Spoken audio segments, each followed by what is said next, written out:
പന്തലിൽ വെച്ച് തന്നെ പൂജാബേട്ടിയുടെ കല്യാണം നടത്തും എന്ന് സിക്കന്ദർ സാബ് ശപഥം ചെയ്തതോടെ അയ്യോ ഈ വീട്ടിലുള്ള മറ്റുള്ളവർ മറ്റൊരു ശപഥം കൂടെ ചെയ്തു. ഇനി പൂജാബേട്ടിയുടെ കല്യാണം കഴിഞ്ഞിട്ടേ ഈ വീട്ടിലുള്ള മറ്റാരെങ്കിലും കല്യാണം കഴിക്കൂന്ന്. അത് നന്നായി. പെട്ടെന്നൊരു കല്യാണം വന്നാ തുണി അലക്കി അലക്കി അലക്കി എനിക്ക് കല്യാണം കഴിക്കാൻ പറ്റാത്ത അവസ്ഥയാവും. പക്ഷെ പെട്ടെന്നൊരു കല്യാണം നടക്കും എന്റെ. എടോ, കല്യാണം കഴിക്കണമെങ്കിൽ മിനിമം താലി കെട്ടാനുള്ള ആരോഗ്യമെങ്കിലും വേണം. മിനിമം ഒരു പെണ്ണിനെയൊക്കെ താലി കെട്ടാനുള്ള ആരോഗ്യം ഈ ശരീരത്തിനുണ്ടോ?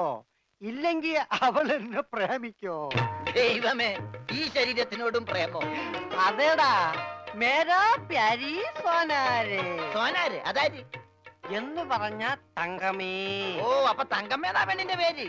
തങ്കമ്മ എന്നല്ലടാ പോത്തെ, തങ്കമേ സോനാരെ.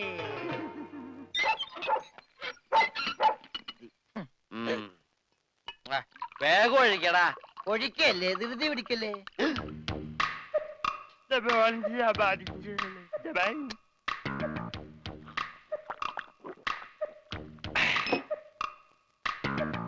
എവിടെയോ എന്തോ ഒരു തകരാറ് പോലെ.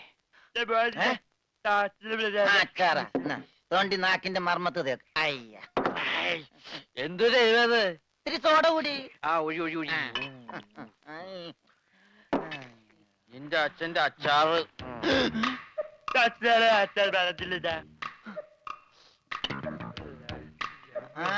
മിലിറ്ററിയാണ്, അപ്പൊ ഇല്ലാത്ത വെടിവെച്ചൊക്കെ കേൾക്കും.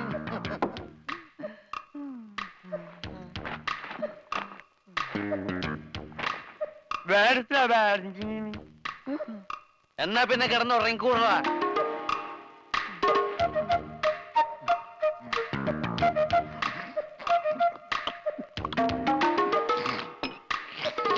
എന്ത് പറ്റി രമണ?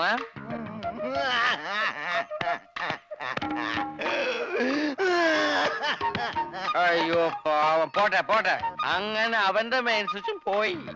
എന്തിനാ ഇവിടെ ബഹളം? ഒച്ച വെക്കണ പാട്ടി. വാ, നമുക്ക് സംസാരിക്കാം. എനിക്ക് സംസാരിക്കാൻ ഇവിടെ ആരുമില്ലാതായി. ആരുമില്ലാടാ ഇവിടെ എനിക്ക് സംസാരിക്കാൻ.